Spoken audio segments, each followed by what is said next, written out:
À quel moment tu vends le plus de joueurs dans la journée en achat-revente? Bonjour à tous, bonjour à toi, j'espère que tu vas bien, j'espère que tu as le smile. Aujourd'hui je te partage dans cette nouvelle vidéo de joueurs du vestiaire quels sont les horaires favorables à l'achat-revente. À quel moment est-ce que tu es sûr de vendre le plus possible de joueurs dans ta pile? C'est une question qu'on peut se poser parce que moi je suis fainéant, hein. Je suis d'origine fainéant, hein. Certains sont bélier, taureau, verseau, moi je suis d'origine fainéant, hein, niveau astrologie. Et j'ai pas envie de relister tous les jours, tout le temps, du matin au soir. C'est quelque chose que je fais pas, pourquoi? Parce que ça prend une dépendance, tu vois, parce que tu y penses tout le temps. C'est un peu le problème, c'est que si tu veux tout le temps vendre, tout le temps sans connaître trop le marché, tu le fais le matin, tu le fais le soir, tu essaies de le faire avant d'aller dormir, même quand t'es aux toilettes. Euh, et c'est un peu rébarbatif, hein, répétitif, et c'est chiant parce qu'en fait tu y penses tout le temps, t'as pas l'impression de pouvoir de pouvoir vivre librement sans devoir te dire ah merde, dans 30 minutes, faudrait que je regarde qui c'est que j'ai vendu pas trop tardé parce que j'ai peur que les prix ont augmenté. C'est le problème qui risque d'arriver. C'est pour ça que dans cette vidéo, l'avantage, je vais te proposer les horaires où tu pourrais relister un maximum et d'autres où tu peux oublier, ça ne sert à rien. Premièrement parce que tu vendras moins et deuxièmement parce que les prix ne risquent pas forcément d'augmenter, ni trop de chuter. Après, tout dépend, mais ça, je vais en parler. Déjà, à quel moment faut-il éviter de faire l'achat-revente? La nuit. Il n'y a pas de suspense, mais bon, il fallait quand même le dire. La nuit, c'est à éviter, c'est-à-dire à partir de minuit jusque début de fin de matinée, faut éviter. Faut éviter pourquoi? Parce que premièrement, tu as moins d'acheteurs. Ça c'est première chose, donc tu vendras moins que la journée. Donc si tu veux juste rester debout, juste pour relister, alors que tu vas vendre quelques miettes, quelques petits joueurs par-ci par-là, c'est pas la peine. En tout cas, t'es très mal payé de rester debout toute la nuit, de faire une nuit blanche, juste pour vendre quelques joueurs par heure. C'est pas le top, même pour ceux qui ont une petite pile, c'est encore pire, vous vendez rien. C'est pas la peine. Surtout si vous testez une technique, ne la faites pas la nuit. Ça sert à rien, sinon vous allez croire que la technique fonctionne pas, alors que finalement si, c'est juste que le marché est plutôt calme. Surtout quand je parle de plateformes comme Xbox One ou PC ou All Gen, où là c'est encore pire. Encore sur PS4, il y a toujours du monde, ça traîne toujours. Même si tu vendras toujours moins la nuit que le jour, ou le début de soirée. Donc la nuit à éviter, première chose. La matinée aussi. La matinée aussi parce qu'encore une fois, les gens sont absents. Sauf le week-end. À la limite, le week-end, ça peut le faire parce que le week-end, il y a des gens qui font FUT Champions. Il y a de l'activité, ça bouge. Il y a du monde, on le voit au niveau des cartes. Il suffit par exemple, si tu veux l'astuce, de voir un petit peu le nombre de cartes qui circulent. Tu verras vite qu'il y en a beaucoup plus l'après-midi et le soir que la nuit et le matin, bizarrement. Et ça, que ce soit dans n'importe quelle plateforme. C'est juste parce qu'il y a aussi plus de monde qui font de l'achat-revente, donc aussi automatiquement plus de gens qui achètent. Donc le matin, c'est aussi un petit peu à éviter. On va dire que tu peux te permettre de lâcher prise là-dessus. Après, si tu veux vraiment des crédits, tu veux même la petite moindre miette pour agrandir ton compte de crédit, évidemment, on fait la nuit, fait le matin, fait comme tu veux.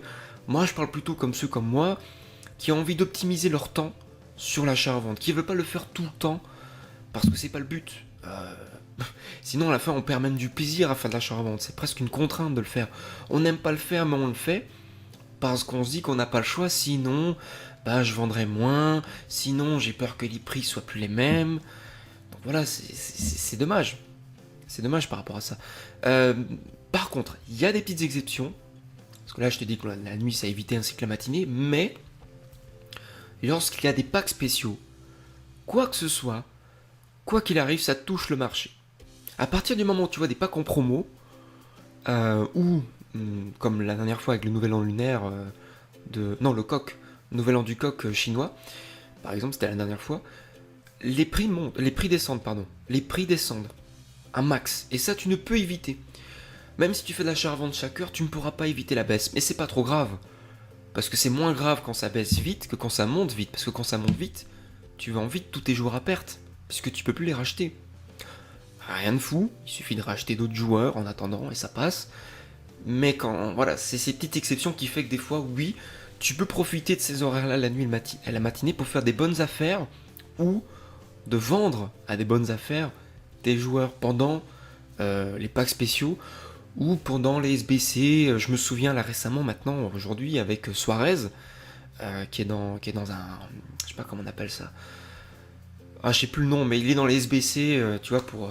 en fait, tu crées des équipes, et en échange, tu reçois Suarez à 94 en bleu, euh, avec des petits traits violets, mais je sais plus du tout le nom, je l'ai plus dans ma tête.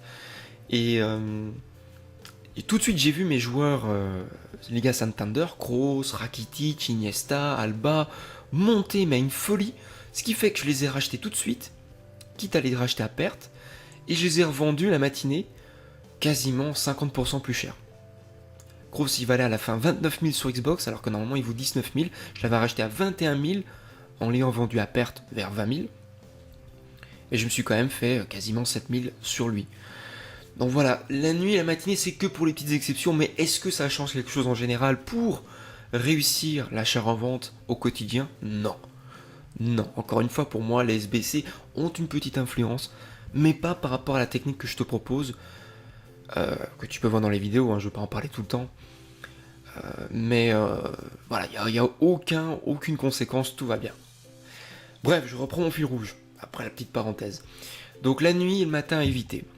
L'après-midi, donc à partir de midi, ça peut devenir intéressant, surtout à partir de 15h. Ça peut commencer un peu avant, mais bon, à midi les gens mangent. Midi, 13h, 14h, voilà, les gens mangent.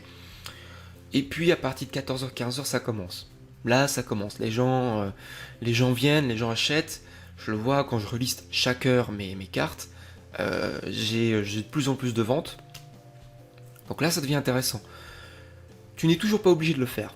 Rien ne t'empêche. Mais tu peux commencer. Voilà, si tu as un petit peu de temps, reliste. En tout cas, reliste, même si tu peux pas racheter.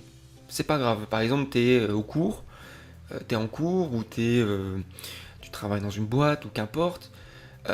Reliste si tu peux l'après-midi. Sur ton mobile, il y a l'application FUT Compagnon, qui est une application gratuite, qui n'a pas toujours été bloquée. Enfin, vu les années précédentes, oui, mais cette année, non. Elle est toujours disponible, donc on peut, avec cette application, relister ses joueurs, faire aussi tout ce qu'on fait habituellement sur les menus de FIFA, hein, de FUT, mais c'est très compliqué avec les touches. Moi, je trouve que je suis pas très fan de ce genre de choses, hormis appuyer sur le gros bouton comme étant fainéant sur relister automatiquement. Voilà. Et ça permet de relister sans être devant la console, sans être devant le PC, et de faire tourner la machine dans ces heures qui deviennent intéressantes. Après, il y a le début de soirée, et c'est là où il y a les meilleurs moments pour moi. Le meilleur moment, il est simple. C'est de 17h30 jusque 21h, 21h30. Donc 9h30 du soir. C'est le moment où tu vendras le plus de joueurs. Et c'est là où les prix vont monter un petit peu plus que le reste de la journée. Pourquoi? Parce que forcément c'est le moment, comme dans les bouchons, c'est le moment de saturation, c'est le moment où il y a beaucoup de gens connectés en même temps, beaucoup de gens qui achètent, et forcément ça fait monter les prix. Au plus qu'il y a des transactions sur FUT dans le marché, au plus que les prix montent, c'est automatique. Parce que les acheteurs sont pas bêtes, ils voient que ça se vend vite, donc ils mettent un peu plus cher. Ils sont tentés de le faire et beaucoup le font. Et en même temps, les vendeurs, pardon. Et les acheteurs, eux, se disent, j'ai envie de me faire une équipe, j'ai envie de jouer, je rentre chez moi, j'ai pas forcément le joueur que je veux, ou j'ai pas le joueur que je me veux, je vais me l'acheter. Et comme j'ai déjà fait une vidéo sur les profils d'acheteurs, forcément qu'il y en a un qui tombe dans le panneau, qui achète l'une de vos cartes. C'est obligé. Ce qui fait que voilà, c'est l'horaire parfait. Donc là, le mieux c'est effectivement de laisser la console allumée ou de rester devant le PC et d'avoir un onglet pour l'application, enfin le site internet de FUT Ultimate Team pour te connecter. Enfin, c'est très simple, hein, comme pour FUT Compagnon. Tu mets tes identifiants, tu mets le fameux mot de passe privé, tu sais quel est ton dernier collègue ou quel est ton meilleur ami d'enfance, des choses comme ça. Tu mets la réponse et après tu as accès à vie sur ton site si tu actives les cookies. Et derrière là, oui, dans ces moments-là, c'est idéal pour racheter les joueurs que tu vends, mais pas forcément racheter les joueurs que tu as vendus durant la journée. Pourquoi? Parce qu'ils sont plus chers, généralement en tout cas, que ceux que tu as vendus l'après-midi, ou le matin, ou le soir, la nuit, si tu fais l'achat-revente non-stop.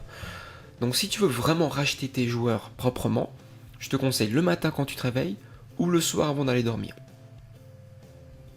Si, bien évidemment, il n'y ait pas de pack machin, ou de DCE, ou j'en sais rien, qu'il faut monter ou baisser les prix. On est d'accord. Hors contexte, hors quotidien, quoi, tu vois, habituellement. Après, pour chaque cas d'exception, voilà, le but c'est de faire autrement.